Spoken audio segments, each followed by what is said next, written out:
রোজ সকালে ঘুম থেকে উঠে সেই একই রুটিন। ব্রেকফাস্ট বানাও, ঘরদোর পরিষ্কার করো, আর তারপর রান্না বান্না করো। আজকে আমার ব্রেকফাস্ট বানাতে একদম ইচ্ছা করছে না।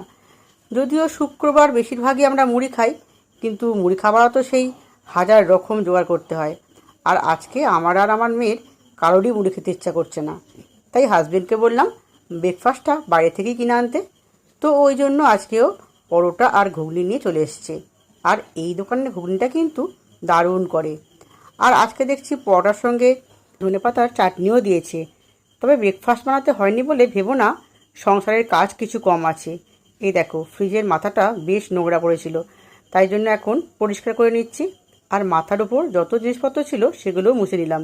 আর দেখো, আমার বর চা করে নিয়ে চলে এসেছে। তো আমি বললাম যে রাখো, একটু পরে খাচ্ছি। জেনারেলি এই সময় আমি চা খাই না, সকাল সন্ধ্যাতেই খাই।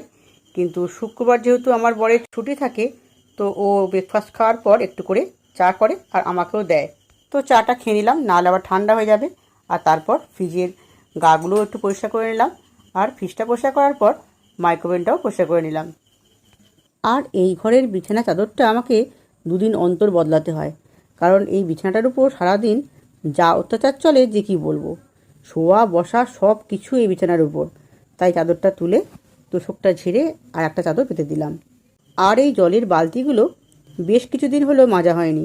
রোজে মনে করি মাজবো, কিন্তু সময় আর হয় না। রান্না করতে করতেই সময় চলে যায়। তো সেই জন্য ঠিক করেছি আগে এগুলো মাজবো, তারপর রান্না বান্না করব। আর এসব করতে করতে তো আমার গলা একদম শুকিয়ে গেছে। কিছু ঠান্ডা খাবার মন হচ্ছে। তো ফ্রিজে খানিকটা দই ছিল, তাই দিয়ে লস্যি বানিয়ে নিচ্ছি। আর এখন লস্যি খেয়ে গলাটাও ভিজিয়ে দিলাম। আর এসব করতে করতেই তো বেশ বেলা হয়ে গেল। এরপর কখন যে রান্না করব কে জানে।